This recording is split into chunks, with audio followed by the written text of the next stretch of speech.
It's funny to hear kids randomly, I don't accept you hear it. Just I'm cooking dinner. I don't accept your apology, and slam of the door. And just like, okay. I am almost 95% positive that you didn't get on the Ellen DeGeneres show because you weren't willing to share the kids' names. We got the call, we got the interview. They did have one very poignant question of like, hey, what are the kids' names? And we were like, hey, we're not comfortable sharing that. And then it was just radio silence after that.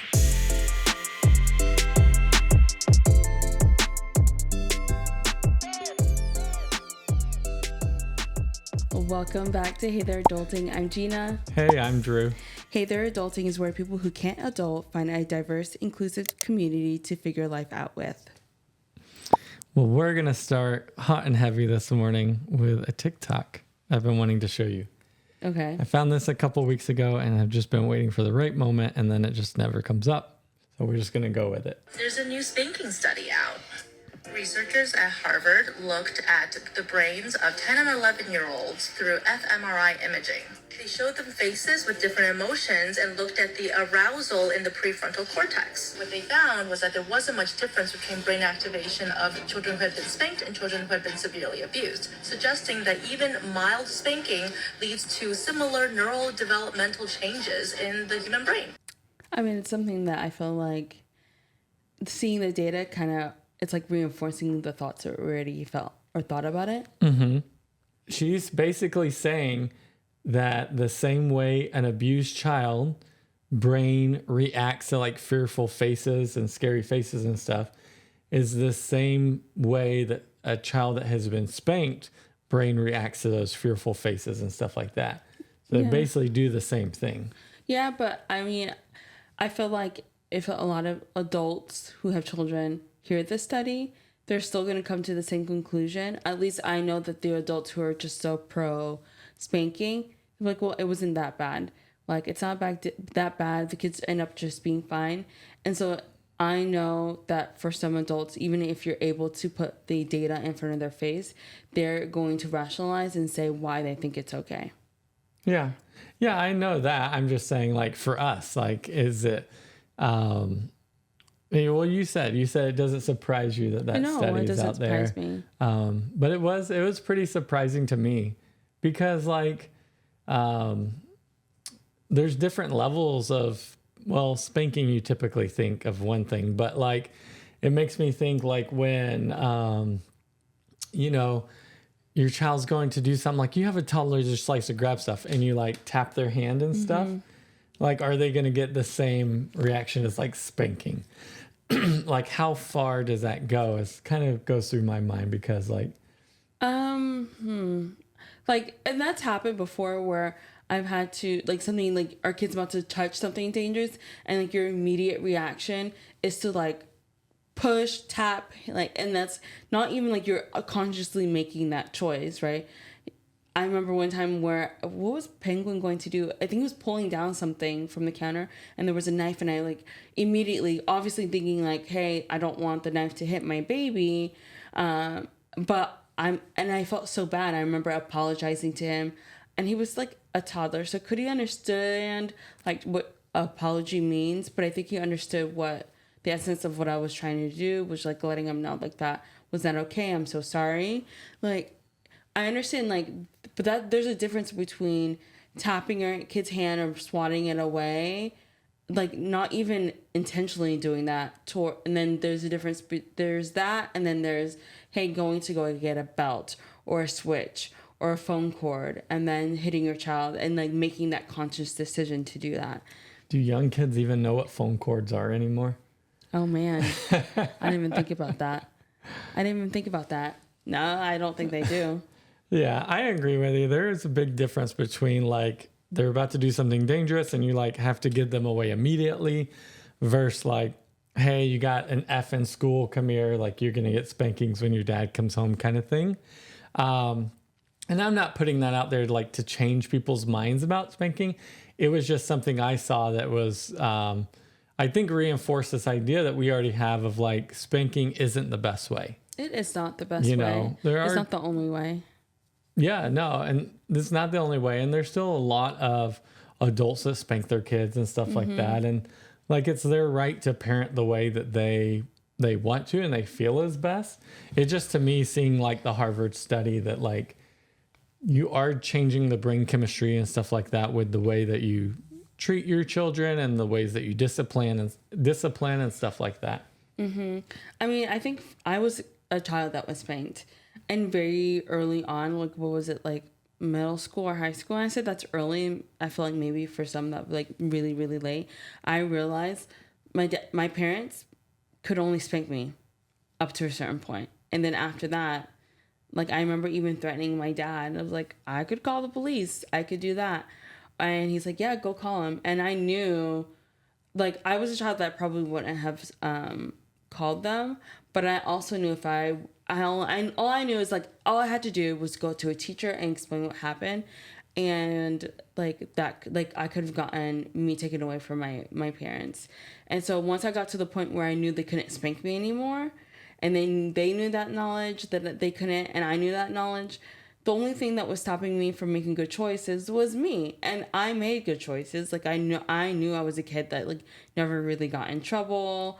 Like I remember I got like detention once, and I remember the teacher who even gave me detention, she felt so bad. And that was because I ended up roasting this kid who after our teacher just was really vulnerable, explaining why she felt like guns shouldn't be in schools, and how she was explaining about her life experience being in a school before she had been at the school that she was currently teaching at, that she had a gun pointed at her. And there was this one kid who was like, well, if I need to bring a gun to school, I'm going to bring a gun. No one's going to stop me. Because if those other kids bring a gun, then I feel like I need to bring a gun. And I remember just like roasting this kid, calling him like ridiculous. Well, I did not call him ridiculous. I called him a bunch of like flowery names. I'm saying that weird. But I remember that she was like, I have to, because we both ended up getting detention. And that was the only time I ever got detention. And I remember getting detention. Like, I'm just trying to say is I was a kid that barely got in trouble, and I still got spanked. And I remember I had my sister who was always getting in trouble, and she got spanked. And I'm saying spanking doesn't stop us from making bad choices. Really is the end. Like, I know that the kids that did get spanked and the kids that didn't get spanked, right? What ended up stopping us from making the choices that we made was who we are and our characteristics and our personality. I was a kid that enjoyed like just reading and going and hang out with my friends, and even the type of friends that I hung out with were just not the type of friends where you would be like super worried about, like, oh my goodness, I can't believe my kid's hanging out with the, like, these were kids that we were nerds. And so I guess what I'm trying to say is, I know that as I'm talking, there's going to be a parent who's going to think, well, I think it's not like that. It's not that serious. It worked out for me, and you can think that, and that's completely fine. And we can show you the evidence and the science behind it. But for me, a kid who was spanked, it didn't change who I was. It didn't change me for making bad choices. I still made bad choices. I was just better at hiding it. There are very few bad choices that I made. I remember skipping school. I skipped school, only my senior year in high school, right? But when I skipped school, I knew that there was a chance I could have gotten in trouble. Did that stop me from making it? No. I just hid it better.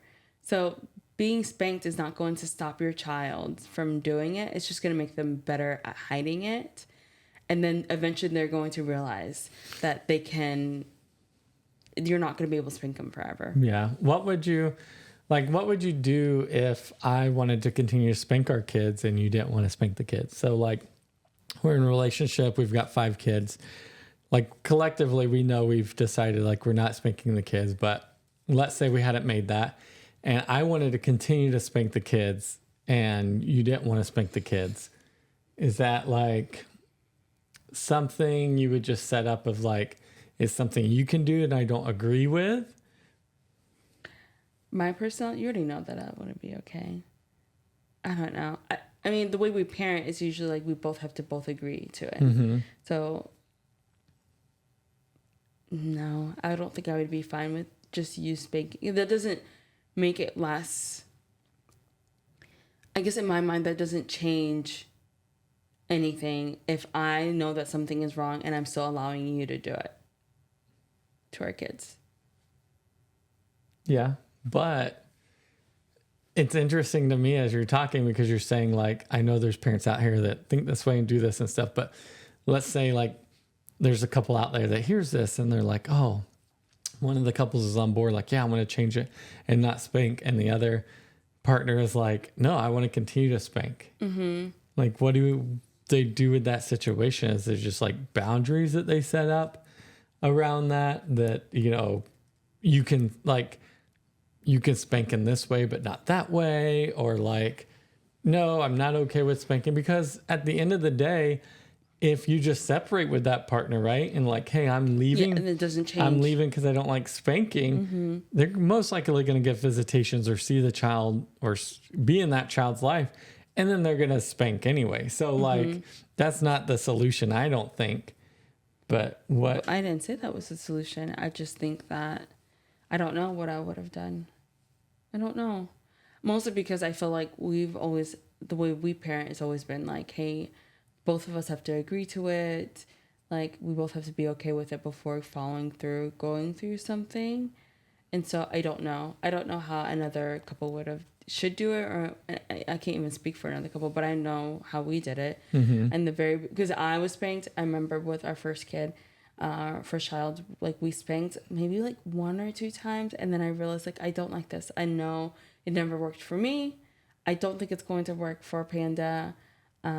And even if it can get him to do what I want him to do, I knew that there were so many other resources or other ways to get him to understand what I was trying to teach him, and also help Panda see why I was asking him to do this or not do something that, like, it's hard because I can't speak for what another couple can do or how to come about it. I think it would be wrong for me to just sit up here and just be like, I know that this is the way to do it and you should leave your spouse for whatever reason. I don't know, but I know for us, like, that would not be something that I would be okay with. But I also am grateful that you were always willing to just be like, willing to listen and like read data, read research, listen to life experience before just saying like yes or no. Mm-hmm. Yeah, and we do like to do a lot of research on any changes we make and stuff like that. Mm-hmm. And I think for me, it would just come down, like, only advice I would have is like, you'd have to set some kind of boundaries that both partners are comfortable with, right? Because if you don't like set any rules or anything like that up around it, then like someone is going to have, what's that called when you hold all the feelings in? Not remorse, but regret, kind of regret, or like animosity. There's a word that's coming to mind that, like, when you just hold back and you built up resentment. Mm-hmm. That's it. One of the partners, I feel, is going to build up resentment if it's not talked about. So you have to communicate about like what you're feeling, how you want to move forward, what is acceptable and not in your household. Mm. And I think most parents come to that, or most adults come to that realization just the more that they communicate about it. Yeah. Yeah, it's kind of hard because I know like what works for us in our family, and I would say like I don't think any parent should be spanking their child. But I also recognize like there's culture and there's like how you were brought up. But I just would hope that most parents would just be able to read the research and understand, like, just because you turn out fine, what is the definition of fine? Where is that threshold? What are you considering fine? Because another person may not see that as fine. Yeah. It's funny that you're talking about boundaries, because our whole episode is about boundaries today, and setting boundaries and personal boundaries and respecting boundaries. You like how I led into that? Yeah. Who do you feel like is a person who like has more of a strict boundaries out of us? Just out of us, I know that you have more strict boundaries. Mm-hmm. We've known that for a while now. And I don't know if it's I think everything, some of it's the way you grew up, some of it's your personality and stuff like that. But I do know, even from the beginning of our marriage, your boundaries are a lot more set. And not only, it's not that I don't have boundaries, I think you're also better at sticking to your boundaries. Like, I think your boundaries are a lot more firm and in place, and mine are a lot more pliable. And so you say, You know. yeah, more flexible on your boundaries. Yeah. But I think what you said, like your boundaries are more flexible, pliable. I truly don't feel like it hasn't been until recently that you've been more firm, like that I feel like you've even expressed any of your boundaries. Like you're such a people pleaser that very often you would ignore your boundaries. And then I would be like, no, this was your boundary, wasn't it? Like, why aren't you not sticking up for yourself? If it was, you know what I mean? Or why are you not saying anything? Or look, if you're okay with people breaking your boundaries, that's fine. I'm not okay with it. That's not something that I'm okay with. Like these like X, Y, and Z. You know what I mean? And so I think that's super frustrating because at least for me, I think people put up boundaries for a plethora of reasons.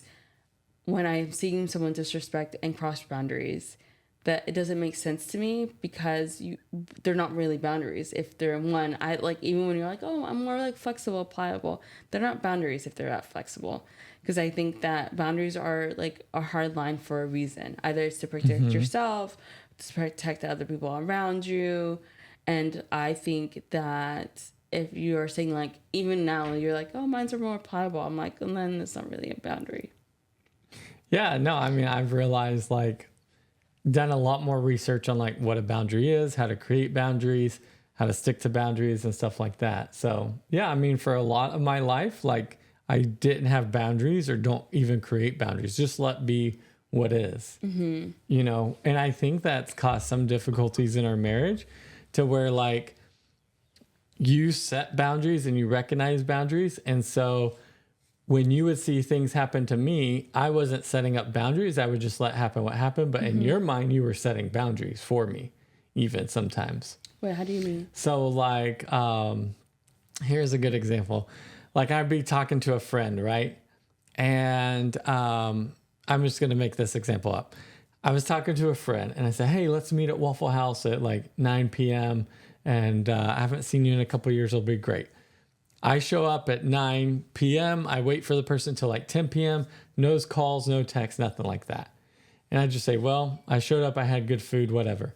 You would see that and be like, wow, Drew, they broke like your boundary of trust. Like they didn't show up. I wouldn't say they broke your boundary of trust, but I would say that they were very disrespectful. If they were to do it multiple times. So yeah, they were very like, okay, yeah, they didn't break a boundary, but they were very disrespectful. So you would create a boundary saying, hey, Drew's not going to be friends with that person anymore because that was super. Huh? I would not say that. You wouldn't say it out loud, but then like a week goes by and I'd be like, hey, Jeena, I'm going to go hang out with John. We're going to meet back at Waffle House. You'd be like, he didn't meet you last time. You'd be like, well, I know, but like he called me back a couple days later. Something happened, like, you know, and you'd be like, Drew, like you shouldn't be his friend. Like if he's going to, like even if it was second or third time, you'd be like, he like disrespected you like that. You don't remember he ghosted you, like he didn't show up at Waffle House. Like in your mind, if that was your friend, your boundary would have been like, if you can't show up for me, I'm not going to show up for you and I'm moving on.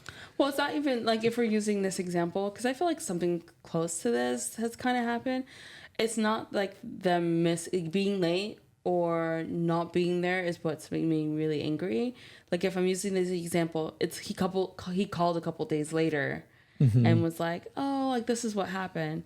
Like what happened during that time? Why couldn't you at least shoot a text or a call or call me like within like 24 hours? You're calling days later. And then this excuse of why you couldn't come was like not that big where you couldn't take the time to sit and explain to me.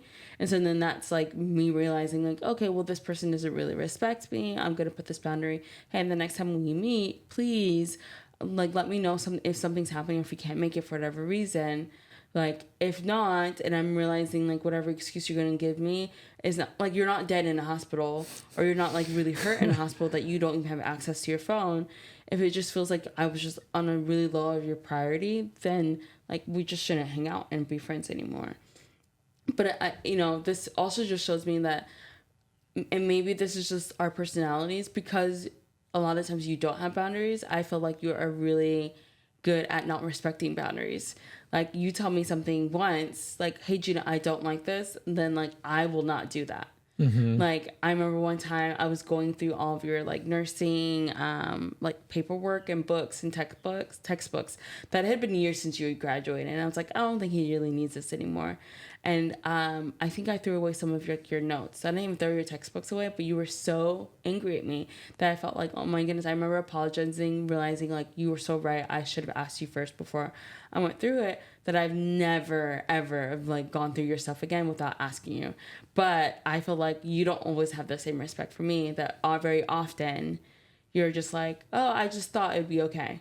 And then it's caused like a lot of issues in our marriage because I feel like for you have no boundaries, or you're very pliable with your boundaries, that you have a hard time respecting other people's boundaries because you don't have as good of a boundary. You're not good at respecting or setting boundaries for yourself. And I think it's caused a lot of issues because I am a person that I truly feel like if I'm going to put boundaries for myself, I should always see that I'm putting boundaries for myself. For sure, I should learn how to respect other people's boundaries. And if someone tells me they don't like something or they don't want something, if I realize I can't do that, like I feel like I can't respect that, then I will let them know, hey, I don't know if we should like continue to be friends or X, Y, and Z, because I don't think I can like, and that's okay. That doesn't bother me. It may bother the other person. And there may be a lot of reasons why I may decide like, hey, I can't be friends with you. Or I just put in my mind, nope, this is a hard boundary. I'm going to respect this every single time. If I made this decision that I'm going to continue being friends or having this person in my life. Yeah. And I think that sums up like our personalities and where we are with boundaries and how we establish boundaries. Like I said, I think I've gotten better at it. You have gotten in the better. past couple of years, but as you're talking and stuff, I'm just thinking through, I do know, or at least I feel that some of like my pliability with boundaries and stuff is my personality, like people pleaser, non-confrontational and stuff like that. But then it's also wanting to forgive people. So like growing up very religious and having the concept of like Jesus Christ and like, what do you do if someone like slaps you? Like you turn the other cheek and let them slap you on the other cheek. Have you ever heard that? No, that's not what that means. Huh? That's not what that means. It basically means like if someone sins against you, what do you do? There's like very famous Bible quotes that are but like, people someone sins against you like 7 times, are you to forgive them? And like forgiving it's like, them yes. doesn't mean that you allow them to do it again and again and again. Right, but that would be setting up healthy boundaries and having that discussion and working through that. So basically what you're saying is that you took parables and then you made your own interpretation of it, which I think a lot of people do, but like that's not what I don't think that's what it truly means. So it's not, it is my own interpretation of parables, but I think it's the religion I grew up in as a whole is like to be very forgiving, right? To repent and then be forgiving of other people, then be forgiving of you. But what that wasn't coupled with me growing up is like healthy boundaries as well, right? Yeah, but then so if you have unhealthy boundaries and you forgive somebody and you don't set those boundaries, then yeah, it like happens to you again. okay, but then we're also taught if it's true repentance, then you don't do it again. If it's true repentance. So that means you don't have to continue to forgive a person. Forgiving someone means like like accepting like, hey, they made a mistake, they've apologized, they made like restitution, right? But if it's true repentance, they will not do it again, right? Right. So then I think that you took some of what that parable meant and ignored the rest of it. I don't agree with you. How? Because true repentance means that you're not going to do it again. That is correct, but everybody gets true repentance on the first try. What do you mean? Someone has, let's say someone stealing is wrong, right? So they go and they steal a piece of bubble gum. Okay. Right? They repent of it and all of that stuff. Okay. However much time goes by, it doesn't matter. Day, months, years, whatever. Okay. They go and steal another piece of bubble gum. Then it's not true repentance. Exactly. And but they have to repent again. Okay. But that doesn't mean that they're free of consequences. I didn't say they should be free of consequences. I'm just saying I don't really like where you're going with the folly of like, if someone does you wrong, right? And you forgive them, then they'll never do you wrong again because they should be able to practice true repentance. We know as humans, like that's not how we work. So what you're trying to say is because of repentance or forgiveness, that if someone does something wrong, and like that is up to you. You decide on where that line is, right? Someone stole something of yours, and they stole something wrong the first time, and you're like, well, I forgive them. I'm gonna keep them in my life. Later on, they stole something even bigger, and you're like, well, I forgive them. And this is like something bigger, and I don't even have to put a specific item or specific value on it, but you're saying no matter what, I need to keep forgiving them. Yes, but you have to couple that with healthy boundaries. Okay, So and you can sometimes a forgive healthy somebody boundary over and over, but you have to couple that with healthy boundaries. and you're trying to say this is how I feel like you don't truly understand healthy boundaries, because a healthy boundary would mean like, I forgive you, I'm not mad, I don't have any animosity against you, but I do not need you in my life. And I have had friends where I've like stopped being friends with them, right? I feel like they did something wrong, but then I look back. This has recently happened. I had a friend that I've known since we were in high school. We had a like huge falling out, and then we ended up talking afterwards, like a year or two after we had this falling out, and we talked over everything, and she apologized, and I truly accepted her apology. But after time, I realized, man, after going back and looking back at our friendship since we were in high school, I realized that this was not a one-off thing. That I realized that some of the things that she was saying about me while we had this huge falling out was something that she truly felt about me for years. And it just was the day that she decided to show me her true colors. And then I realized, you know what? Like, I allowed her to treat me a certain way, and allowed her to think about me in a certain way. And so I decided after I forgave her that I truly could not go back and for our friendship to be where it's at, that our friendship there ended right there, right? I don't hate her. I don't have any bad feelings about her, but I realized that our friendship has grown past where it should have been, and that I did not want to be friends with her anymore. And you're trying to say, for me to forgive, I need to keep having this person in my life. Yes. This isn't about you. I think that's where the conversation is flipped. I'm giving you an example. I'm not saying these things about you. What I'm saying is that part of my unhealthy boundaries, or not having boundaries, or not being educated on boundaries and stuff, is that I grew up very religious. And in that religion, you should forgive everybody. But for me, that wasn't coupled with healthy boundaries, which definitely created issues for me, both individually as I was younger and through my life, and then kind of into my marriage too.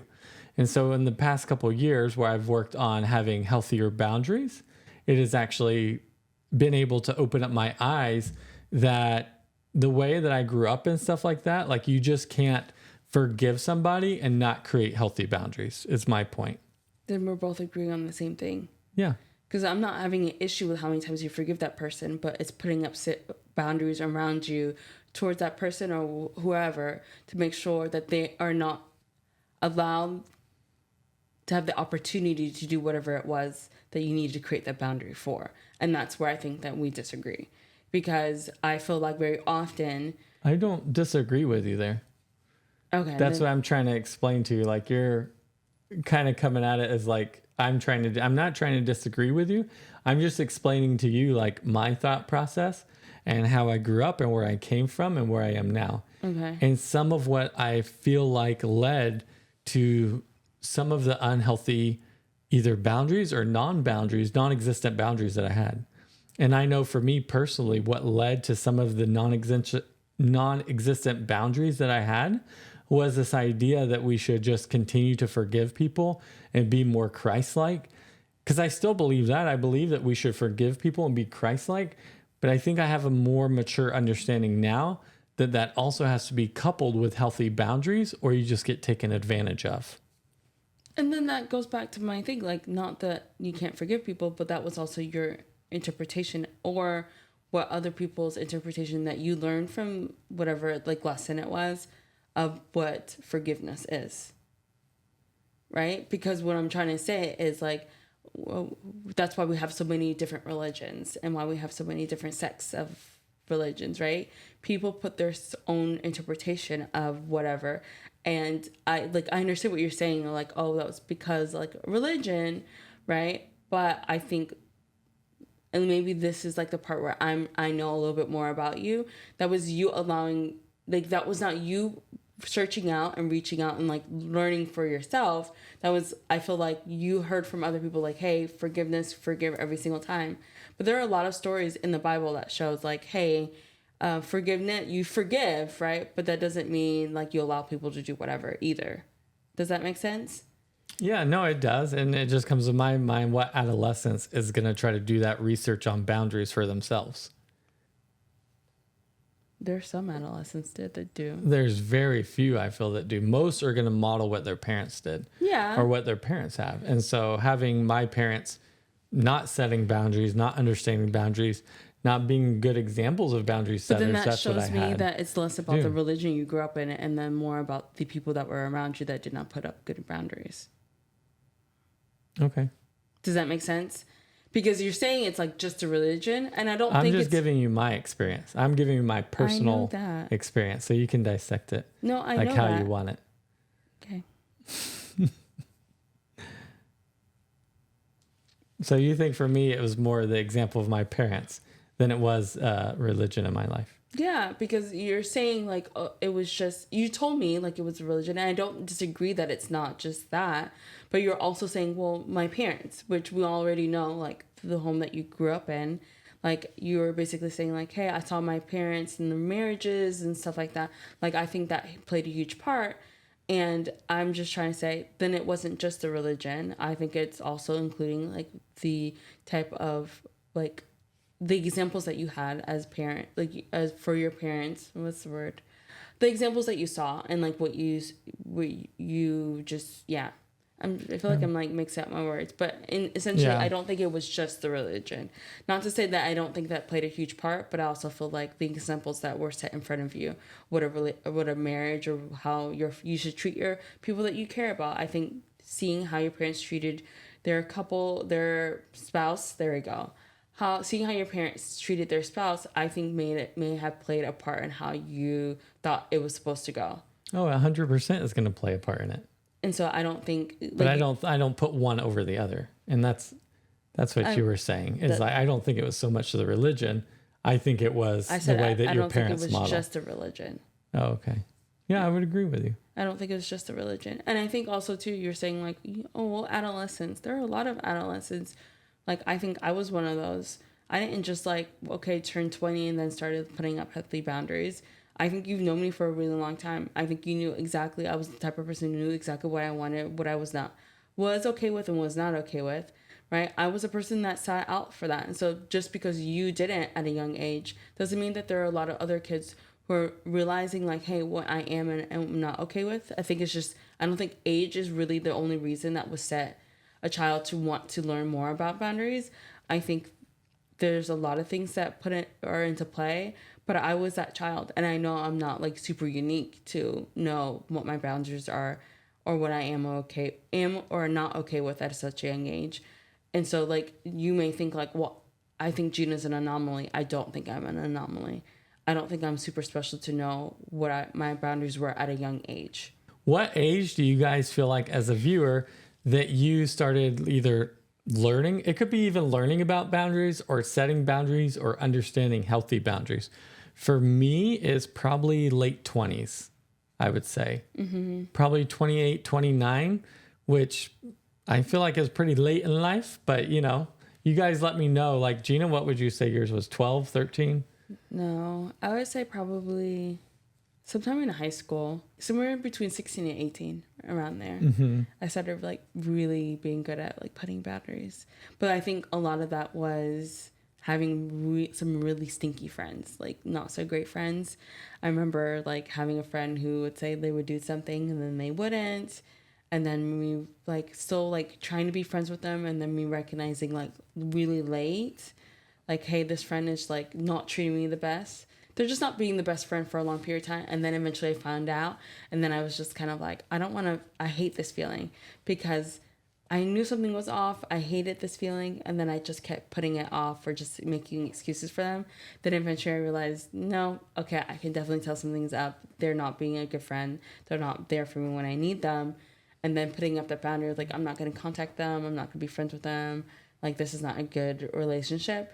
And that feeling of feeling icky because I'm like, I let this go on for too long.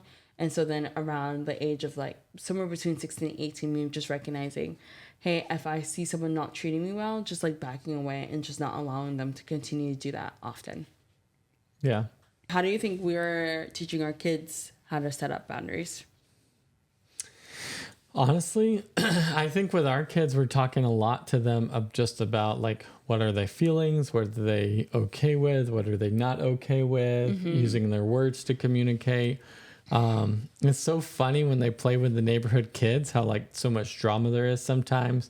I don't even know if you were here for this conversation or not. I was talking with Badger and she was telling me about all the neighborhood drama, how one of the neighborhood boys had found a rock and Cal thought it was like the most awesome rock in the world. And so she took it and she was going to like bring it home. But the neighborhood boy was scared that his dad would find out that they found this rock in the backyard because they weren't supposed to like be digging where they were digging. And so he snatched it from Cal and threw it into the woods. And of course it broke because it was like kind of this geode kind of rock. And so then they started arguing because Cal started yelling at the boy. And the boy was like, I'm not ever going to be your friend ever again. And like, they're just going back and forth. And so the dad had to come out. The neighborhood boy's dad had to come out and like kind of settle it down. And of course, Cal got her rocks to take home. And it wasn't that big of a deal. It was just like the young boy kind of overreacting a little bit. I don't know if he was overreacting. It sounds like he knew there was a like reason he wasn't supposed to be there or something. But yeah, I mean, just having them communicate in that moment, like, I am okay with that. I'm not okay with that. Okay, this neighborhood boy, is this a big enough incident that like you don't want to play with him anymore?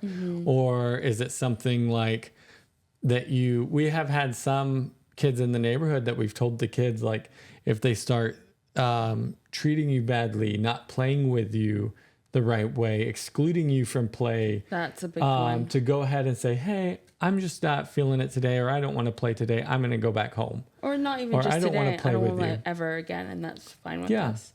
Because I know a lot of parents are like, no, we should be friends with everyone. And I'm just like, no, if someone, like if there's a kid or a neighborhood friend that's not treating you or people around them with kindness, that it's totally okay to not want to continue to like be friends with them or to play with them.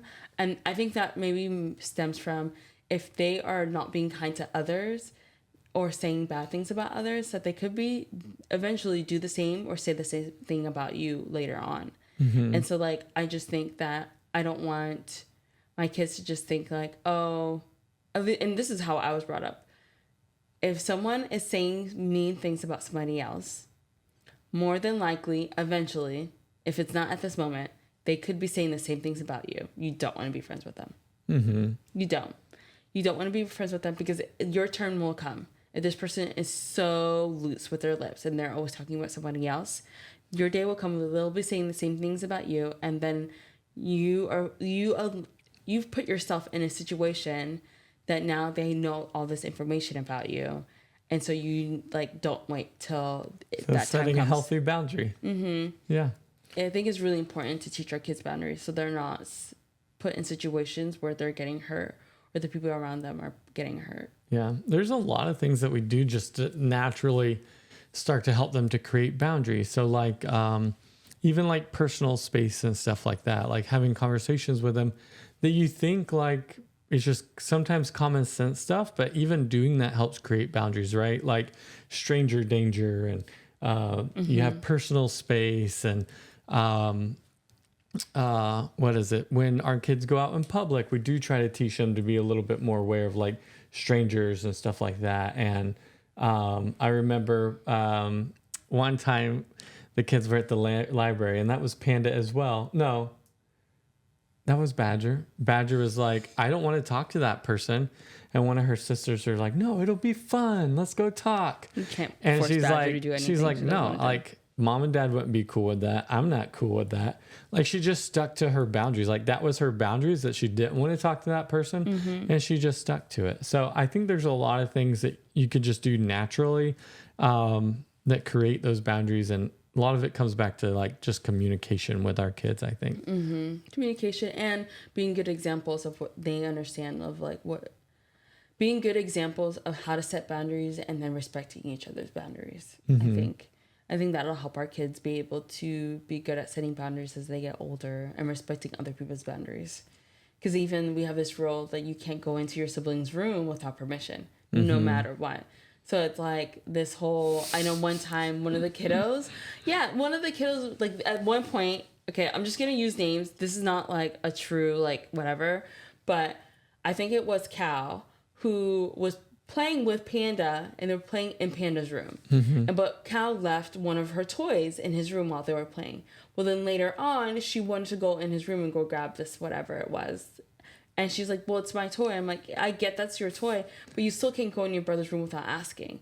And she's like, but it's my toy. I'm like, okay, well, why don't you go ask him if you can get the toy? And he said no. And so she's like, see, well, I'm never going to get my toy. I'm like, no. Like, that's not how it works. They'll run. Right? So I'm like, if he's not okay with you going to his room and get the toy, then you can ask him to get the toy. And so he knew, like, because I think he was trying to be mean at that day. And he was trying to, like, basically make it where he not only had the, like, you can't come in my room, but also now you lost your toy, too. And so I was like, Panda, you can either go get the toy and hand it to, because that is her toy. You can't just keep it in your room indefinitely. Or you, like, Cal, you can go get an adult, and an adult can go into his room, right? Because I'm not just walking in his room, because I typically don't just like walk into their room just like no reason. And so I was just like, so Panda was like, fine, I'll go get it, right? But I mean, I'm really big about it because I think sometimes having your own space is really important, because sometimes, whatever reason, we have a lot of kids. I think they should have one spot, one space. Their own space. And like Panda's his own space. And he allowed Cal to come into his room at one point, but it wasn't a blanket statement like, you can come into my room anytime. It was just that one time. And I respected that, I understood that. But it was also teaching him like, okay, your boundary doesn't say like, okay, my boundary is above everyone else. And so now that Cal's toy is in there, it doesn't mean like, well, my boundary is more important than yours, so you can't get your toy. It's like, my boundary is that you can't come to my room, right? Or family boundaries, that's our family boundaries. But it doesn't mean that she doesn't have access to her toy. So I think it was like a way for them to both understand, like, my boundaries doesn't mean that it's supposed to affect you or is more important than your, like, you, who you are and your boundaries, but it's also just showing like I still can uphold my boundaries without being disrespectful to others. Yeah, his boundaries didn't supersede her right to play with her toys. Yeah, like, which he thought they did. I mean, you talk about showing examples, boundaries and stuff. You do that yourself with your social media. You don't share the kids' names. Oh, yeah. And so that's a boundary that you have for yourself and your social media, and it's a boundary that the kids see as well. I am almost like 95% positive that you didn't get on the Ellen DeGeneres show because you weren't willing to share the kids' names. Oh, like, yeah. I am almost like 95%. Like, we got the call, we got the interview, like, the person we interviewed was excited to have us and stuff like that. But like, they did have one very poignant question of like, hey, what are the kids' names? And we were like, hey, we're not comfortable sharing that. And then it was just radio silence after that. So not just having those boundaries, but because you're good at expressing those both like through action and verbally, the kids pick up on that stuff as well. No, I've seen that. I've seen it with all of our kiddos, that at one point, I mean, as kids, you're just learning about stuff. So even the way we teach them how to apologize. So how we teach our kids how to apologize is really important. So if someone does something to you and they're like, I'm sorry, then I teach the kids that they have 3 choices from there. They can say, I accept your apology, I'm not ready to accept your apology right now, and I do not accept your apology. Which, hearing your little kid say, I don't accept your apology, is probably one of the funny, I shouldn't laugh, but hearing it come out of their mouths is really funny to me, because they'll be playing like the next 30 minutes. Yeah, in the next 30 minutes, but it's always funny because I don't think I've ever, until I started like implementing it with our kids, I don't think I've ever heard kids say that. It was always like, you have to say sorry, okay, and then say it's okay, because it's always telling the other kid, no matter what, say it's okay, and then you guys hug it out. And I'm like, they might not be ready for that right now. They may still be really hurt. And so I set up the, telling the kids, like, your boundary could be like, you don't have to accept every single apology. Yeah. And it maybe you accept it right then, you may be okay with it, or it may take some time, or you may never accept it. And so, it's it's funny to hear kids randomly, I don't accept you're here. It's just I'm cooking dinner. I don't accept your apology, and slam up the door. And just like, okay. Have you ever had to set a boundary with a close friend or family member, and how did they react? I feel like this is a good question for you. Yeah, for sure. I have had to set boundaries with. I'm not as good with friends. Well, again, I don't have a lot of friends, but I have gotten better over the past couple of years. I have had to set a boundary with a friend recently, and I think it was very difficult. I think I'm still working out what the boundary is. But I didn't talk to them for like a year and a half, probably. And then something came up the other day, and I was like, we basically started talking back and forth a little bit. And you questioned it, and you were like, are you sure that's right to talk to that person? And I'm like, I'm not sure, but I don't see the harm in it right now. So yeah, I have had to set boundaries with friends, give it some time. And I just like, for me, time kind of eases all things. I feel like for time, you just forget it. And then ease too. Like I don't have as much emotion attached. Like I move on from it. Like, is that true forgiveness if it's only you forgetting? No, it's not just forgetting. Like when I talk to them, I remember what happened and stuff, but then I don't like have emotions attached to it then, as far as like I'm not salty about it, I don't feel bad about it, or anything like that. And so yeah, I've had friends recently that I've had to set really hard boundaries with. I've had family that I've had to set really hard boundaries with. And I think we've talked even on this podcast about it before. I've had family that I've had to set money boundaries with. Like growing up, we all helped each other out. Like we helped pay the bills when we were young. We helped pay the bills at home after we left the house. We helped each other out. Like you've even talked about, my brother helped us pay our phone bill when we were first married. So it was just kind of a collective survival where we were all helping each other out. Definitely didn't create the best boundaries or most healthy boundaries. And as I've gotten older, I've had to shift those boundaries a little bit to be more like firm and more healthy for my relationship with my family. Because anybody that has dealt with family and money knows that like you either cut the money part out and have a good relationship with your family, or you keep the money part in and have like a bad relationship with your family. It's like I don't know a lot of families that are able to work out like sharing money and giving money back and forth and maintaining healthy relationships. I'm sure there's got to be some families that are doing it right. I just but haven't seen it myself. Yeah. And that's just because I've always noticed that somewhere someone is feeling kind of like used in the end, or feeling like they are like they feel like, I don't want to use the word gypped. What's the word? Like sometimes feel entitled as well. Like we've seen it with your side of the family. Like as we continue to become more financially secure and stuff like that, like it hasn't been as drastic as my side of the family, or dramatic as my side of the family, but there's been like rumors circulating and stuff like that of like, talk to this person, don't talk to that person. Well, I'm not going to talk to you now. Or I figured you'd be the person that could help me out. You can't help me out. I know you can. Be like, you don't know us that intimately. Like you're not in our books and stuff like that to know that. And so just anytime I think you mix family and money, it sets up the potential for disaster. Yeah, I agree. But I feel like just because it hasn't worked out for us and our families, there's got to be some family that's doing it right. I feel like there must be some families that are doing it right. I just feel like we haven't encountered it with our own families, but I know there must be. And they're not only doing it right where it's like they're able to help each other out, but doing it in a way that's so respectful that no one else feels like they're being used. So I'm sure there is. It hasn't been our experience. Yeah. I mean, we have had some really good experiences with family and stuff. Like when we were first married, like your dad lent us a little bit of money when we were in a pinch, and we were able to pay him back within like a month or two. I want to say it was maybe a little bit longer. Longer than that? A little Like bit 6 longer. months? I feel like it was 6 months. We usually try, like, I remember when we first got married, we never wanted to owe anybody longer for like 6 months to a year. Like, we just felt like that was wrong. And so I say 6 months because I feel like whenever our dad would lend us money, it was usually a big, like, number. And I say big number, I'm saying like a couple $100. Are you talking about before we were married? No.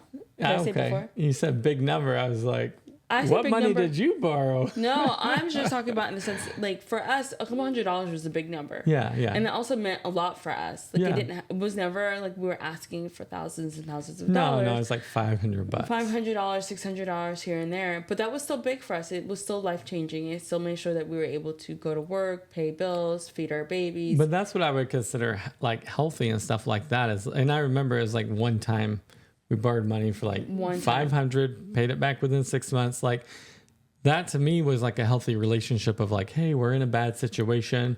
We borrow a little bit money. When we get back on our feet a little bit more, then we pay that back. And that helps build and strengthen the relationship. Yeah, but the issue was that whenever we seemed to lend people money, that they never had the same respect to want to repay it back. And that was like really hard because I'm like, we worked so hard to make sure that we would pay everyone back in a respectful time, right? And always on an agreed time. We never just said, we'll just pay them back when we could. We would always let people know when our timeline was, which I thought that was we were being communicative, that was very respectful, and making sure that sometimes we would say it would take us this long. We tried to do it before then. We got income tax or anything that came back. We're like, this is our time to pay them back early. And I thought that was like how it should have been. But we've seen a lot of times with both of our families that we were not always given that same respect. I think that's what made it really, really hard. And that's when we started feeling like, hey, people are not respecting us in the way that we should be. And that's when we started like saying like, hey, if we give you money, we're not lending it anymore. That also helped setting boundaries for ourselves so that we weren't always feeling like kind of like this person owes me, this person owes me. It was more of just a gift of love. And but then also I think that also made it where we just we're not always saying yes to lending people money as well. And that also put a strain on our family because our family kind of almost felt entitled to the money. And that was really hard to try to explain, like, you're not entitled to this money. How do you usually feel after giving a boundary? Because I feel like I have mixed feelings. So with some people, I feel really confident with my boundaries. And then with other people, I often feel guilty. I be honest, I usually don't communicate my boundaries with other people. I usually just communicate them with myself. That's not good. Probably not. That's not good at all. But like if someone does something that I'm like, this is my boundary, then I'll just start like acting that way and not necessarily like communicate with them like, hey, this isn't what I'm doing anymore. It's not putting up a boundary. The other person has to know the boundary. If that's actually, I don't know. No, I feel like that's like it's something I'm working on and have gotten better at. But for the most part of my life, like my boundaries have just been told. Like I know what my boundaries are and what I'm comfortable with. And then, yeah. I just feel like that can hurt. Because when someone who doesn't know that there's a boundary in place crosses that boundary. I mean, we say this with the kids all the time. If you break a rule that you didn't know was a rule, right? And it's hard because as a parent, you're thinking like your kids should know exactly what they shouldn't and shouldn't do. But then I realized kids are kids. Like truly, they're kids. And sometimes they will do something that you think is so obvious that they should not be doing. But in reality, it's not obvious to them. And so I started creating a rule or a boundary or whichever. And people might say you can't use them interchangeably. But with parenting, maybe a little bit. And I would tell them, hey, if you did not know, or if I was not truly clear on what you can or can't do, then the very first time you do it, we will sit down and we will talk about it, and we'll talk about why it was wrong or why you shouldn't do it, but you will not get a consequence the first time. But the second time, my goodness, will you get a consequence? You may be getting Nintendo, TV, screen time, anything taken away. You may lose privileges to go hang out with your friends and roam around the neighborhood. I don't know. I'm going to come out with Drue's commandments. I'm just After saying the 9 fact that you're not p.m., telling people. I'm gonna put it up in my house. After 9 p.m., don't wake me up. Don't wake me up before 6 a.m. Ooh, you're about to get a whole set of boundaries, Jeena. But that's the thing. I have no problem respecting your boundaries. You're the one that has a problem respecting mine. Hey, we'll come up with Gina's commandments too. No, it doesn't matter because you won't respect it. It will if it's posted. That's not true. Treat it like the workplace. Not true. When I lay down at night, can you put them on the ceiling? Not. And then I'll read them to you every night. Drue. It'll be our good night ritual. I'll be like, good night, honey, love you. Commandment number 1, don't play with Gina's hair. Check. That's not a boundary for me. Yeah, I'm like, you don't like me like scratching your head and stuff for the most part. It depends. When my hair is not like styled in braids or twists, Yeah. I'm fine with it. It's not a boundary. It's because I'm trying to make this hairstyle last for weeks. And if you're just itching it, causing frizz, like that's gonna make it where 2-3 weeks pass, I have to go get my hair done, where it should last 8 weeks. So that's a good number 1 then. Check. And no, because there are times that I am okay with it, and I'm okay with it when, like, I don't have any twists or braids. Like when my hair is just out natural, when I have my curly hair. Yeah. You touch it then, do I ever have a problem with it? No. Okay then. All right. Here's a scenario: your boss asks you to work overtime, but you've already made plans. What do you say? If I'm going for a promotion pretty soon, I'll say yes, unless the plan is like a canon event. So like getting married, someone like we're getting married and I'm not going to mess like the plans are like super serious. I'm just going to say no. But if the plans aren't serious and I'm trying to get a promotion at work, I'm going to say, all right, sorry, Jeena, I'll be home a little late. I think it depends. Like I see both sides. I think I don't even think, to be honest, I don't even think it needs to be a big canon event. It could just be like, look, I just needed a really chill night. I was expecting a really chill night, just be home watching a movie, watching my show Buffy, and I don't want to work overtime. And that's totally fine. You better get your butt back into work. No, I think that's fine. I think, like you said, though, it could change your boss's view about you. You may not be the first person up for the promotion, but that's the decision that you're making when you set up and say, like, I don't want to go in. I don't think it's wrong to feel that way, but I also feel like it's like not a double-edged sword. It's just like natural consequence, right? That person may feel like, I don't want to do the overtime, and I don't think that's wrong. I don't think there's anything wrong with that.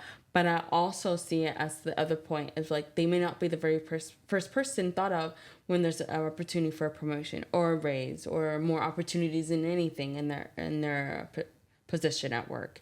And so that I think as long as they recognize that and know like, hey, this may not allow me to get more opportunities, and they're okay with that, then that's fine.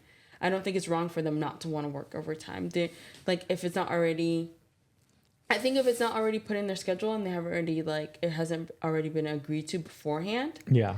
Then why is it so wrong for someone not wanting to work overtime? It's not wrong. It's not. Okay, here is another situation. You're at a family gathering and an auntie or uncle brings up the fact that you've gained a little bit of weight. How do you let them know that makes you uncomfortable without being disrespectful? Do you think this is a valid reason to be disrespectful or angry?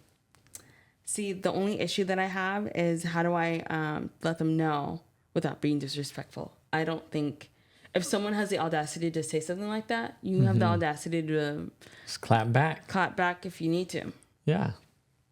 So I've been through that where we've had how many kids, and every once in I've changed, gain weight, lost weight, gain weight, lost weight, and people, especially in my culture, are so bolden to say like you've gained weight, and not always in a kind way, and like there are times that like I've ignored it, and there were times that I clap back. I'm like, oh yeah, like I've noticed that you have lots more gray hair.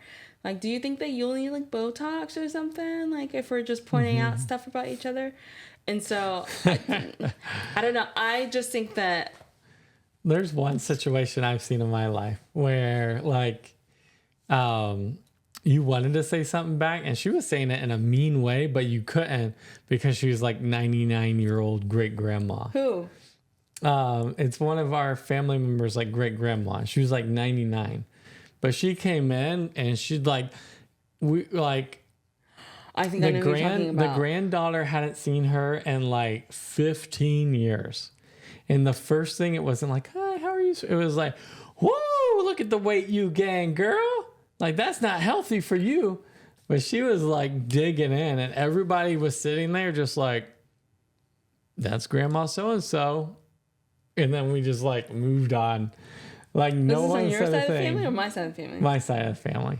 And nobody kind of like said a thing. We were just like, okay. And the granddaughter was just like, well, you know, I'm trying. And then just left it. That's sad. I think it's sad mostly because I'm sure this person already sees it themselves. So to have other people point it out and publicly, because it's not like they're just like, hey, let's get I've noticed you gain a little bit of weight. Like, what's happening? Oh, no. It's never like that. This It's was never like it's in always front of the public. family and everything. Yeah. And so then people always get angry. I think this is the part that always shocks me, is that you will do the same thing that they've done, and then they're like, all of a sudden, I don't understand you have to be like this. And it's like, I thought we were matching energies. I thought we were matching energies. I thought you were pointing out something, so I was pointing out something. Is this not what we're doing? Oh, or is it only that you can do it? Okay, and then what gives you the right?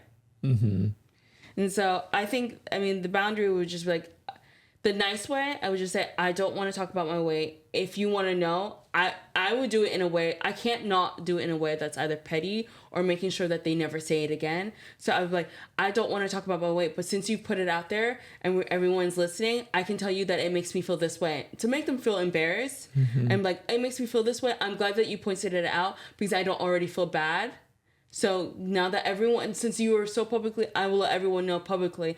It makes me feel this way when you point out my weight. And I would make sure that they never, ever felt so comfortable doing it again. Yeah.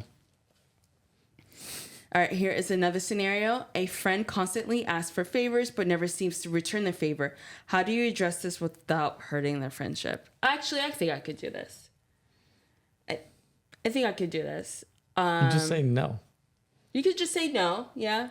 You don't have to say yes to every favor. You just say no. Or you distance yourself from them to the point where they almost don't have the opportunity to ask for favors anymore. And then they may bring it up. But I don't think you should wait for them to do it, because I think people who are so okay with continually asking for favors know what they're doing when they're never returning the favor.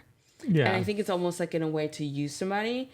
And so I think you should distance yourself so that they don't have the opportunity. But that's even if they don't know what they're doing, like even if they're ignorant to like, oh, I asked this person this many favors. When you say no, you'll find out pretty quick if they're ignorant to it or not. True. Because if you're like, no, I can't do that. Then, well, why not? You're always, yeah. You know, then you know, like, okay, this person's just using me. But if they're like, oh, and especially if you say, no, I did this for you last time, kind of thing, and you never like, no, I gave you $5 last time, you never paid me back, kind of favor thing or whatever, and they're like, oh, I didn't realize that. Sorry about that. Then you know it may be more of like a ignorance thing. They just don't realize what they're doing as often as they're doing it, maybe. But if they're like, oh, well, I know you got the money, or well, that doesn't mean you shouldn't give me $5, or it's just Subway, or they try to minimalize your no, then you know, like, okay, like you're a bad apple. Well, this also shows, like, I don't feel bad to always bring up this one situation, but that's how I recognize whenever we would lend people money, and then when we would say no, their response to how we said no was a really good indicator that whether or not they knew what they were doing. Because I know with one family member, when we said, hey, we're not lending out money. Well, why? Didn't I do everything for you? Like, why is it like this? Like, I thought this was our family rule that we always help each other. Then I realized, like, they didn't truly care what it was doing to their relationship. All they cared about was the money. And so then also how they treat you afterwards, once they cut you, like once you set up that boundary, if they're truly a friend or a family member that cares about you and that wants to be in your life, how they treat you after you set up the boundary, how they show up, how much are they there? Do you still feel comfortable, and do they still make it possible where they still want to talk to you all the time?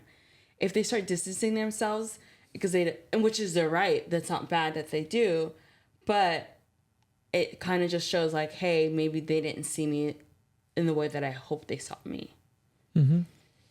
And so I think you're right. I think what that person should do is just say no, explain, and then from there, if they still want to continue to be friends, they will be able to see how this person truly thinks about them with how often they show up. And I agree. It could be something super simple too. It could be like, no, like I drove, like you could be working the same place and you could be like, no, or go to school. No, I drove to school last time. Like, why don't you drive this time?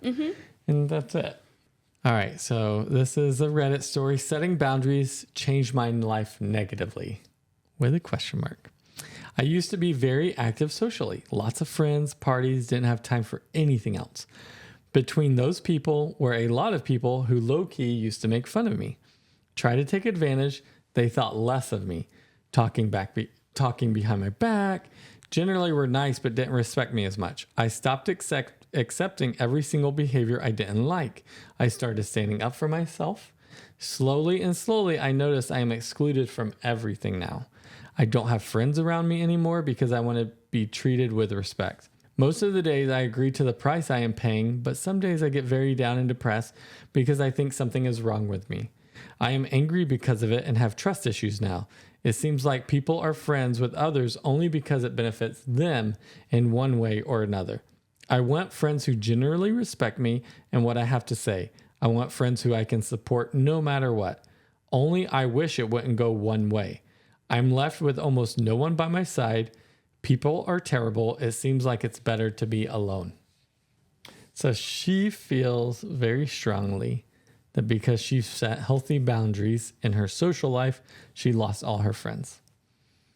They weren't her friends, though. That's what I would say. They weren't truly her friends to begin with. They were just they were there for fun. She wanted a more serious friendship. I don't think that's what she wanted. I think she just wanted respect. You don't have friends that like are just friends to have fun with, like. Oh yes, right. But that's not what she said. She wanted a more serious friendship. She just said that she noticed that they were being very disrespectful to her, and it sounds like the banners that she put up was like, "Hey, not making fun of her or not talking about her badly." She did not want a more serious relationship. She just wanted respect, to be treated like a human being, and I think that's not asking for too much. And that's why I definitely don't think that they were her friends. I think that they were just acquaintances that hung out in the party scene, which yes, you do have that, but just because you're acquaintances that hang out just when you party together doesn't mean that you have to be disrespectful to each other. Nothing says like, hey, we're not close enough friends. I think we should treat all human beings with the respect. And so if you're saying like, hey, I don't want this, and you're just thinking like, whatever, I'm just going to do whatever, I don't understand why, because we just party with each other, means that you have to disrespect me in the same way. Yeah. I have a hard time not being biased with this one, that maybe she wasn't gossiping a little bit too, or being a little bit disrespectful to her friends too. Because if everybody in the group, I just have a really hard time believing like everybody in the group was only disrespectful to her. Guys, they were probably disrespectful to each other too. This is just one of those moments when Drue's not a girl and has never been in like friends with girls, and you just don't know that girls can be very, very vindictive and mean. Like I've had it happen to me. Like, or I know there have been other women who have had it happen to them, where sometimes like it's like this idea. Sometimes you can bond together in this hatred of somebody. That happens. And so to say like, I don't believe, like you feel like she must have had a hand in it.